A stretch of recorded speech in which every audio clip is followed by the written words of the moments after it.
The investor locked Alex out of his own app overnight. Admin access revoked, ownership transferred, his name erased. By morning, the rebrand was live and interviews were already rolling, selling his work as someone else's vision.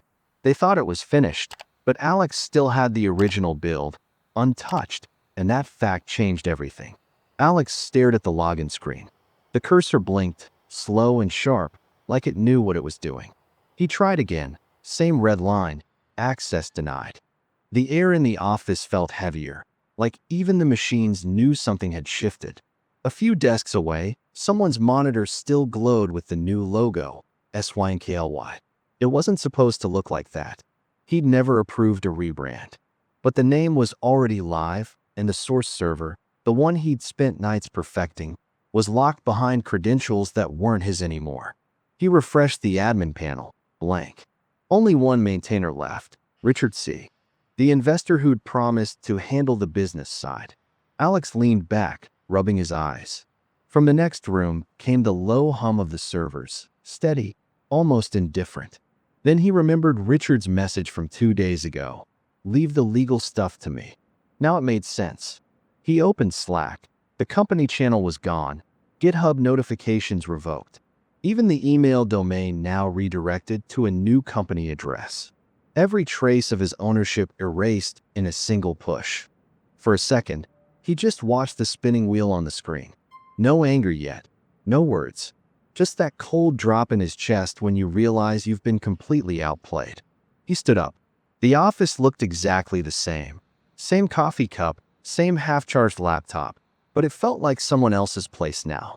He unplugged his hard drive, the one he'd used for backups months ago.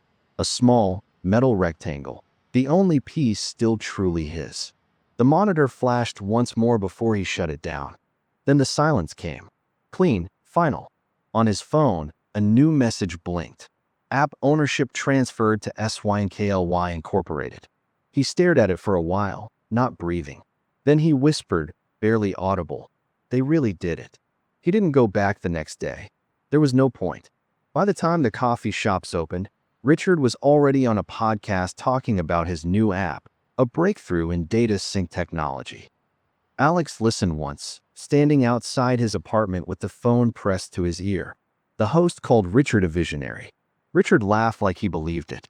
The team chat lit up for a while. Panic, confusion, a few angry texts. Then it went quiet. Some of them signed new contracts under the SYNKLY name. A couple reached out to Alex, apologizing, saying they needed stability. He didn't blame them. Not out loud, anyway. He spent the next week watching everything shift online. The rebranded website, the press coverage, even screenshots of the app with that fake founder's name under created by. Each time he refreshed the page, his chest tightened a little more. By the third day, he stopped looking. At night, the glow of his monitor became his only light. He opened old folders, design drafts, test builds, notes. The backups were all there, messy and incomplete, but alive. He scrolled through lines of code like rereading an old diary. His reflection on the dark screen looked calm, but his fingers kept moving, checking, renaming, archiving. Outside, traffic hissed through wet pavement. Inside, the only sound was the quiet clack of keys and the distant hum of the fridge. He found the earliest stable build, saved before Richard joined the company. He copied it onto a small flash drive and set it on the table next to his laptop. Just stared at it. No one else knew it existed. No one had touched that version except him. For a second, he felt something close to peace. Not victory, just the relief of knowing one small truth hadn't been stolen. He closed the laptop slowly, letting the click echo through the empty room. Then he looked at the drive again, and a thought landed quietly, like a seed taking root. He still had the build.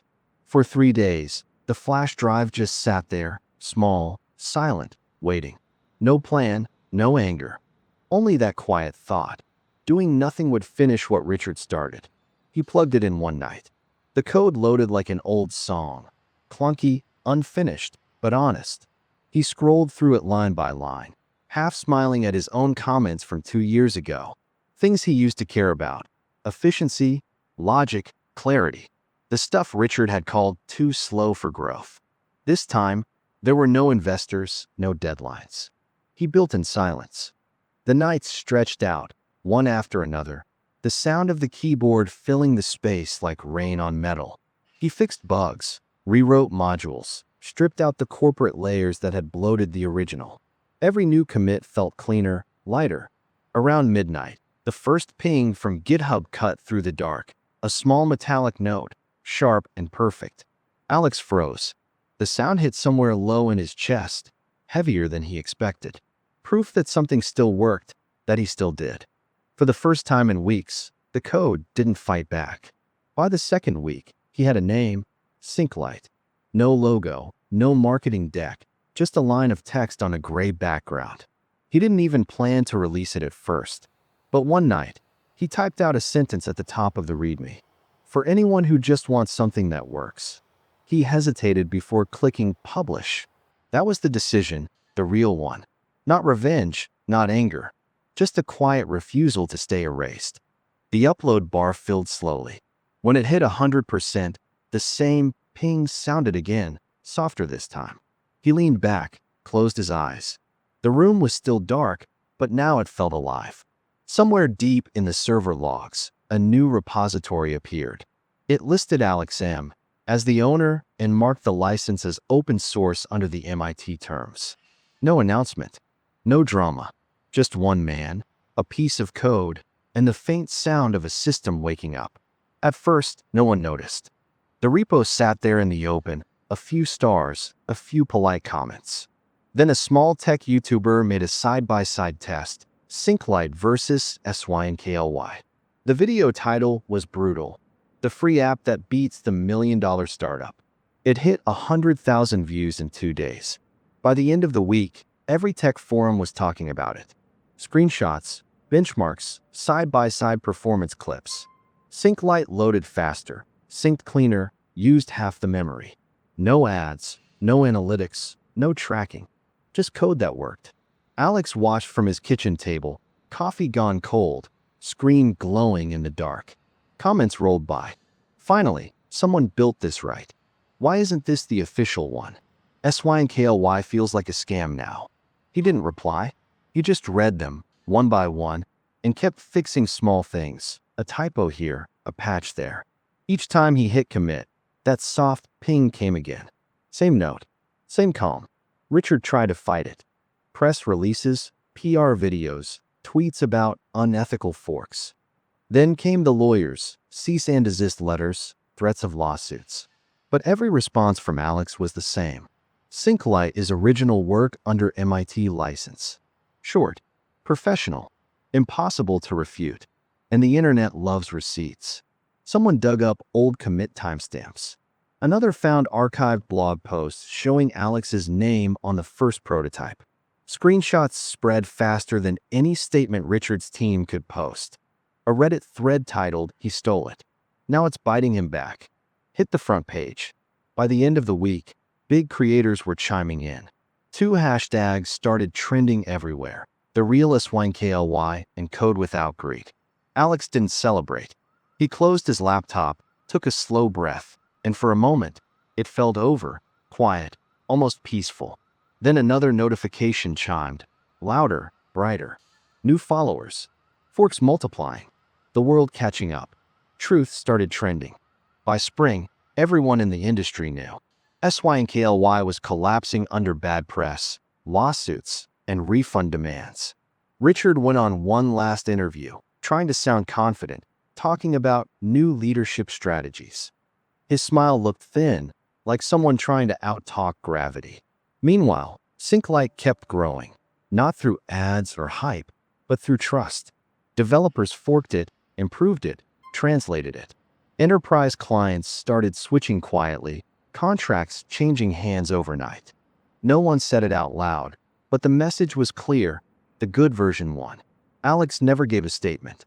He ignored podcast invites, interview requests, and sponsorship offers.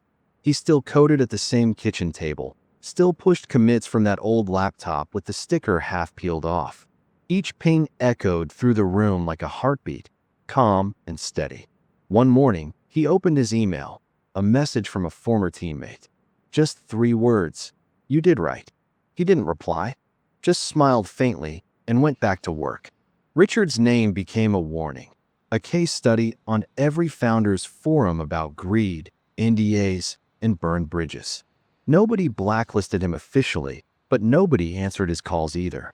That's how silence works when the truth has already spoken louder.